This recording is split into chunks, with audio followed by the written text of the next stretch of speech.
this is how to colour your resin with mica powders or glitters. So we've got a little pot here, a little silicone pouring pot.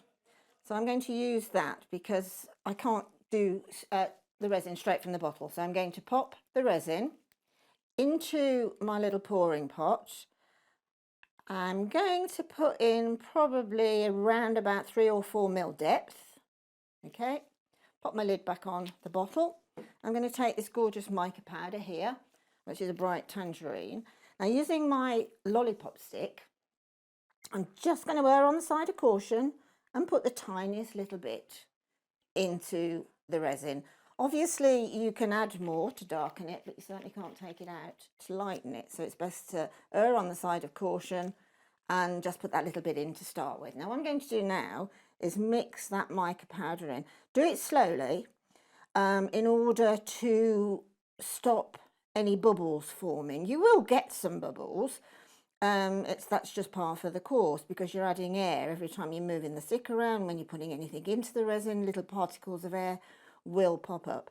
Now, when you're popping mica powders into your UV resin, you really need to incorporate it properly.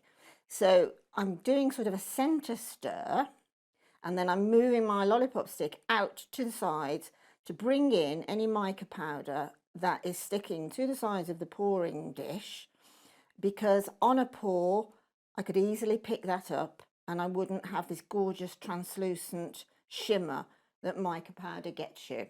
So just make sure that you've got a nice mix of the mica in the resin, and then just let it rest for a couple of moments, removing the stick.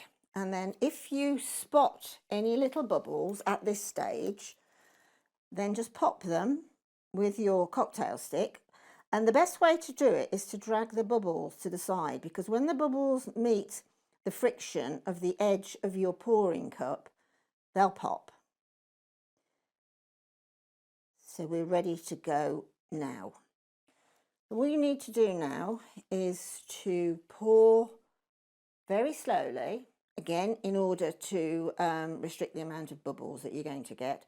Pour into your mould, making sure that your mould is nice and clean. Again, don't move it around the mould. Let the mould fill with the resin. Let the resin do the work. You can see there's a little sticky up thing there, which is basically going to give you the hole for annexing it to a piece of jewellery. Once you've gone past that little point there, you know you've got a full mould.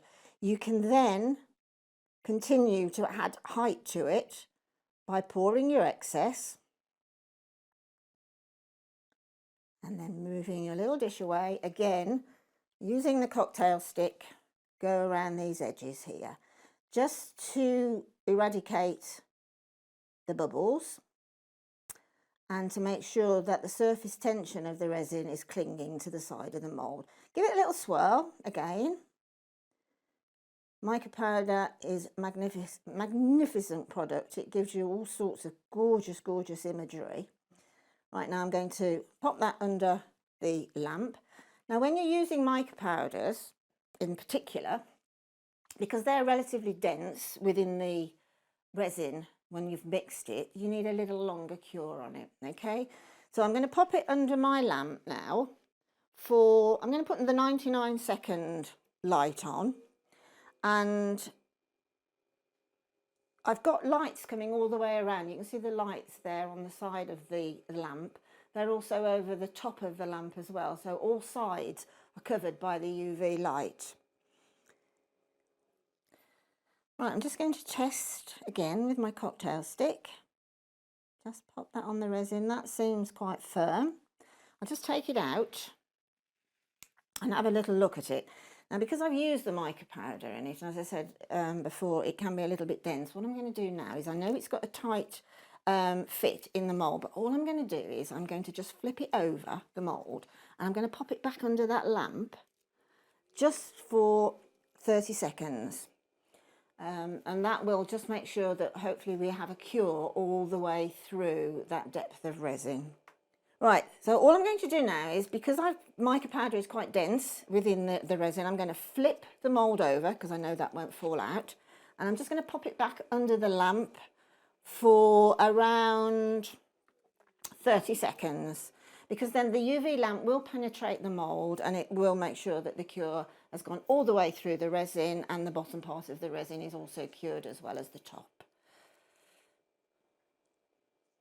I'm just going to remove the mould now, and this is the moment where I'm going to demould the gorgeous piece of resin. So again, I'm just going to slightly push from the back. Don't do this overly quickly, slightly. And if you meet any resistance, which obviously we haven't there, you can pop it back under the mould.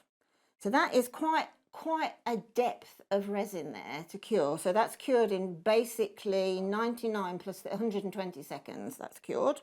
It's not left any residue on the mould. And we've got a cured piece of resin, UV resin, that has got this gorgeous translucency, almost a chatoyancy inside this piece, which I think is absolutely gorgeous.